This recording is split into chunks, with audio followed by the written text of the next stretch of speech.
जय जगन्नाथ पिला माने चलो आज एक्सप्लोर माध्यम बुझिबा टिंडल प्रभाव केमिति कोन हम द्रवण मानक ऊपर प्रभाव पकोछि। तो चलो देखिबा। अच्छा पिला माने तमन समस्त जानिथिबो हमर द्रवण रे कणिका माने खाली आखि को देखा जानती नाही। सेति पई हमर आलोक रश्मिर विस्फोरण सेटारे होई न थाए। जोंथि के हमर केम कोन माने जिबे लूण पानी चीनी पानी एमाने सब हमर जिबे माने सब होमोजेनियस मिक्सचर ठीक अछि समझते मिश्रण ठीक से परी हमर सस्पेंशन द्रवण कोन थाए जोंथि कणिका माने हमर खाली आखि को पिला माने देखा जानती जहाँ फल कि आलोक रश्मिर विस्फोरण होता है जो थी बाली पानी चौगुंड पानी कादुओ पानी मैंने सब हो पारे ठीक से कलर द्रवण कौन था कणिका माने खाली को देखा जाती ना मात्र जो आलोक रश्मि पड़े ना से कणिका माने से आलोक रश्मि बड़ होता है जहाँ फल आलोक रश्मिर विस्फोरण होता है और कलर द्रवण कणिका मान आलोक रश्मिर विस्फोरण को आम कही था टिंडल प्रभाव ठीक अच्छे पे तो ये टिंडल प्रभाव केमी कौन द्रवण मान प्रभाव पकाउछि सेही विषय में चलो परीक्षण करके देखिबा ठीक अछि। तो प्रथमे सेति पई मु तीनोटी द्रवण नै छी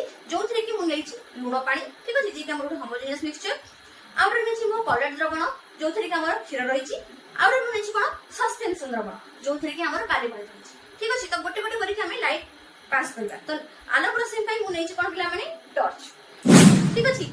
तो लूण पानी रे मु एबे कोन करबी देखो जे कणिका माने किछ देखा जाउ कणिका माने खाली को देखा जाउ नाती तो सेत पई एबे हमें लाइट पास करबा। देखो एठी हमर लाइट किछि पिला माने स्कैटर्ड करूछि कि ना लाइट हमर एठी स्कैटरिंग हो नै माने लाइट रो विक्षण एठारे हेउ नाही ठीक अछि पिला माने पूरा क्लियर देखाउ छी हम ठीक अछि।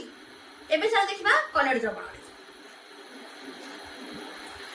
हमर क्षीर रहिछि क्षीर रे हम लाइट पकेबा। देखो पिला माने एठारे हमर लाइट स्कैटर होउछि ठीक अछि पिला माने एठारे हमर लाइट स्कैटर होउछि ठीक अछि विच्छुरित होउछि माने आलोकटा हमर बिछे हे की पडुछि ठीक अछि।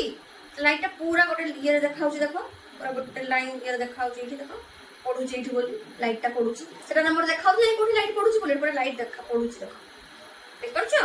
एबे त देखिबा सस्पेंशन रे हमर कोन हे थाए ना कणिका मान तळे बसे सेति पई एको हम चाकू सहायता रे बोले दो तापर कणिका माने मध्ये हम देखा दिबे ठीक अछि। एबे लाइट पकेबा देखो एठी मध्ये हमर लाइट पडुछि एवं लाइट हमर विच्छुरित होउछि ठीक अछि। कणिका माने मध्ये देखा जाउछंती ठीक अछि। तुम कैमरा रे देखाउ जो ना मैं जानि बट मते देखा जाउछन कणिका माने पूरा देखाउ जो ठीक अछि। तो एठी लाइट मध्ये स्कैटर्ड होउछि। तो एठी हमें कंक्लूजन कोन पहुंचलो पिला माने जे हमर कलर द्रवण एवं सस्पेंशन द्रवण रे हमर आलोक रश्मिर विक्षोरण हे थाए मात्र हमर द्रवण रे आलोक रश्मिर विक्षोरण होई न थाए ठीक अछि पिला माने। तो टिंडल प्रभाव कोन बुझै माने बुझि पारलो पिला माने। तो एही परि नुवा नुवा वीडियो देखिबा पय चाहतले मोर चैनल को सब्सक्राइब कर दियो।